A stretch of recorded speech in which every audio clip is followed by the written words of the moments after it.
The Viserians were a race of unparalleled power, known across the galaxy for their near invincibility. Towering over most species, their skin shimmered with a metallic sheen, reflecting their advanced biology and technology. Their cities were built on planets of flame and ice, ecosystems forged to their exacting standards. They could control energy fields with their minds, manipulate time in small bursts, and communicate over vast distances without a single word.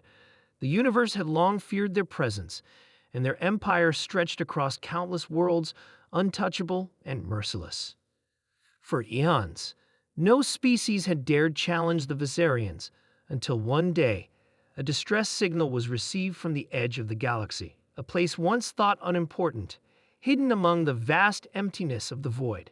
It was from a human colony, one of the newer planets inhabited by the most unpredictable and diverse species in the universe. Humans. The Viserians had heard whispers of the humans, but they never saw them as a threat. Their technology was primitive, their society young, and their history filled with wars of their own making. They were a species that had barely started to explore the stars, much less fight on a galactic scale, but now this weak, fledgling species was facing their first real test. The Viserians had arrived. The Viserians' fleet appeared out of nowhere, emerging from the blackness of space, like a shadow descending upon a defenseless world. Their ships were monstrous, enormous warships bristling with weapons and energy cannons capable of destroying entire moons.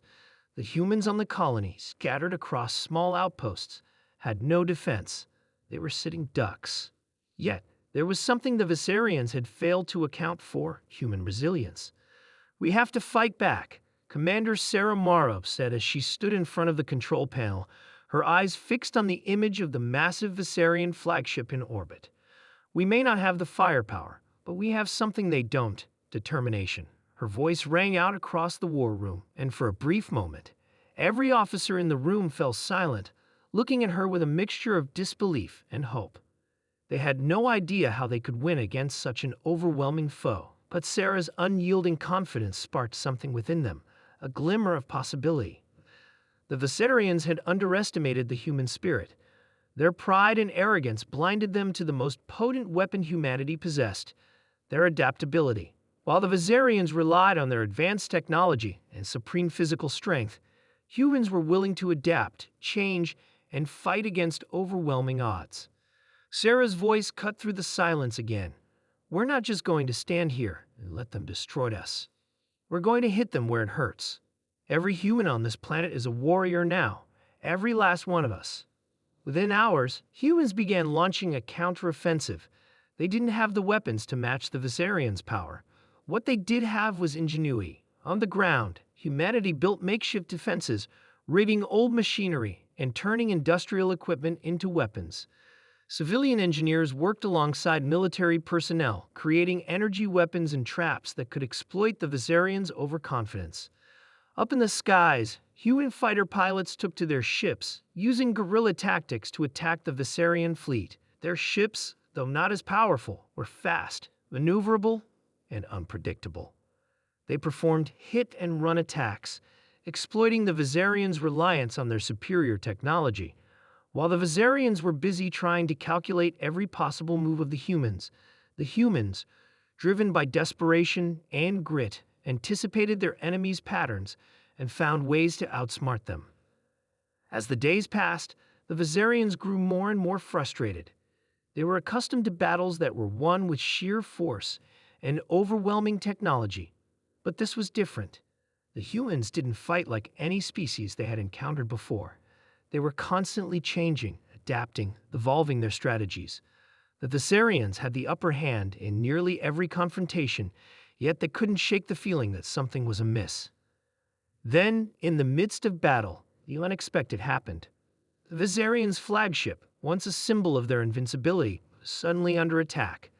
Not by missiles or lasers, but by the humans' most devastating weapon, their minds.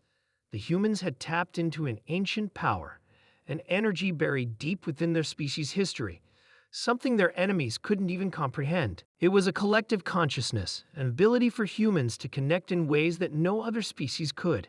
They called it the hive.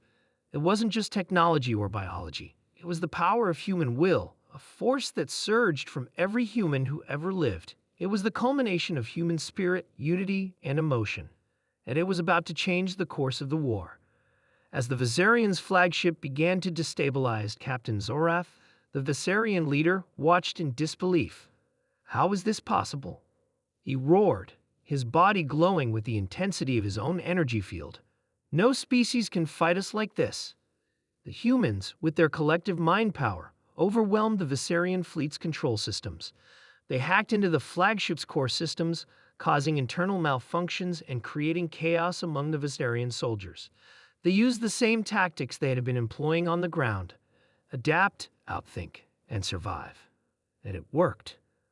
Zorath, now desperate, called for reinforcements, but the humans were already ahead of him. Their attacks grew bolder, more precise, and more relentless.